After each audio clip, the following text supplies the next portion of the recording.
Tout est absolument devant vous.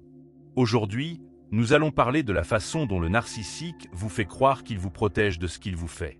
Mais lorsque nous regardons une expérience, un cycle d'abus narcissique, nous ne nous en rendons pas compte, n'est-ce pas?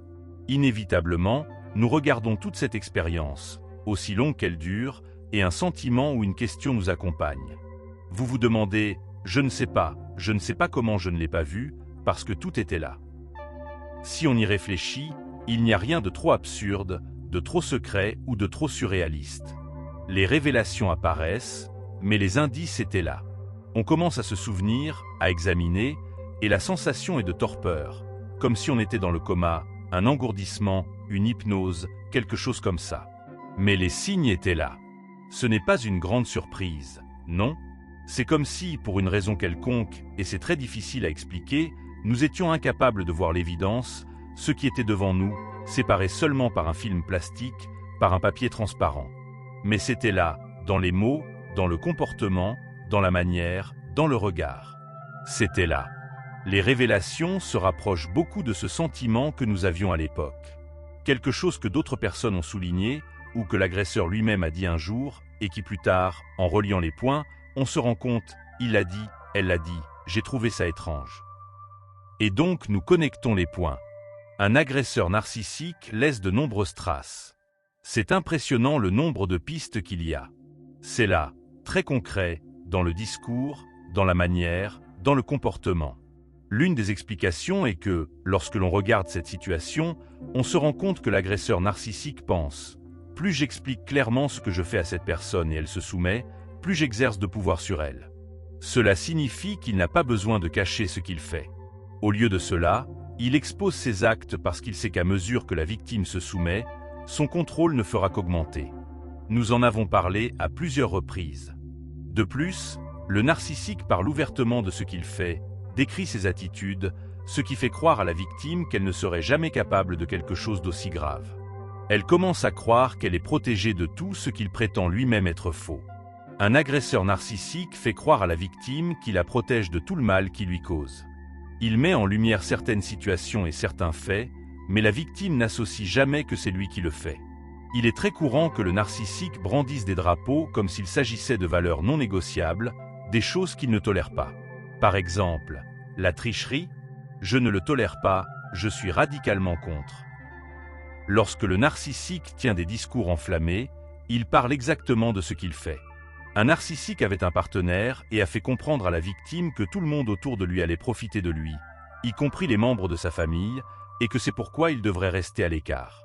Il a déclaré que les gens ne l'approcheraient que par intérêt, pour lui voler son argent, et que les deux seraient en sécurité s'ils restaient ensemble. De toute évidence, l'agresseur narcissique volait cette personne. À partir du moment où la victime commence à se méfier des membres de sa famille et de ses amis, le narcissique plante l'idée que quelque chose de grave va se produire et sème la méfiance envers les autres. Lorsque le vol se produit réellement, la victime est déjà programmée pour se méfier des autres et ne doutera jamais de l'agresseur. Nous devons nous rappeler qu'un agresseur narcissique n'assume pas la responsabilité de ses actes. Il projette tout le temps. Tout ce qu'il fait, il le projette sur les autres, pour que les autres en prennent la responsabilité et qu'il se dégage de toute responsabilité. Plus la victime croit qu'elle est protégée par l'agresseur contre ce qu'il provoque lui-même, plus l'abus s'intensifie et moins cette personne a de chances de s'échapper. Les discours d'un narcissique sont très gonflés. Lorsque la victime commence à se réveiller, sort de ce brouillard et tente de remettre en question ou de confronter quelque chose, les représailles sont énormes. Le narcissique a construit et entretient l'image d'une personne incapable de faire quoi que ce soit de mal. Qui es-tu pour interroger? Comment ça? Tu soupçonnes que je pourrais faire quelque chose comme ça? Cela ressemble à une énorme insulte. Et lorsque vous vous en rendez compte, vous vous excusez d'avoir même pensé que cette personne serait capable de quelque chose contre vous. Lorsqu'on arrive à ce point, nous nous trouvons face à un très gros problème, car la victime devient silencieuse face au monde et à elle-même. Elle récrimine sa propre pensée. Comment ai-je pensé cela? Je ne vais pas bien. Lorsque la culpabilité frappe, la tendance est de faire quelque chose pour chercher du soulagement, comme s'incliner encore plus devant l'agresseur. Tous les défauts inacceptables, tous les comportements inacceptables qu'un narcissique signale chez les autres sont, en fait, ses propres défauts et comportements. Il y a beaucoup de choses qui déroutent la victime, comme le jeu du mordre et souffler, le manque de sommeil, la dévalorisation. Ces jeux amènent la victime à devenir confuse et à se perdre dans ce cycle. Et quand le narcissique joue avec tout ça, avec cette règle morale déformée, il fait les choses devant le visage de la victime et lui fait croire qu'il est lui-même incapable de voir ou de réagir. Ainsi, la victime croit qu'elle est la mauvaise partie de l'histoire. Il est ainsi plus facile de ramener la victime dans le cycle de la maltraitance.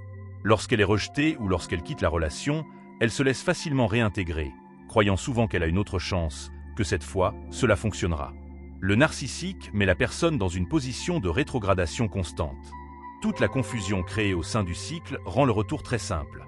Il ne faut pas beaucoup d'efforts pour que la victime revienne. C'est pourquoi nous insistons toujours sur l'importance de fermer les portes, car il est très facile que ce cycle se répète. Ce type de récit et de confusion est extrêmement courant dans un cycle d'abus narcissique. Bien entendu, lorsqu'on parle de narcissisme, le diagnostic ne peut être posé que par un psychologue ou un psychiatre qui suit régulièrement la personne. Ce contenu ne sert pas de diagnostic, mais il peut vous avertir de demander de l'aide si vous pensez vivre ce problème. J'espère avoir aidé. Merci de vous être abonné.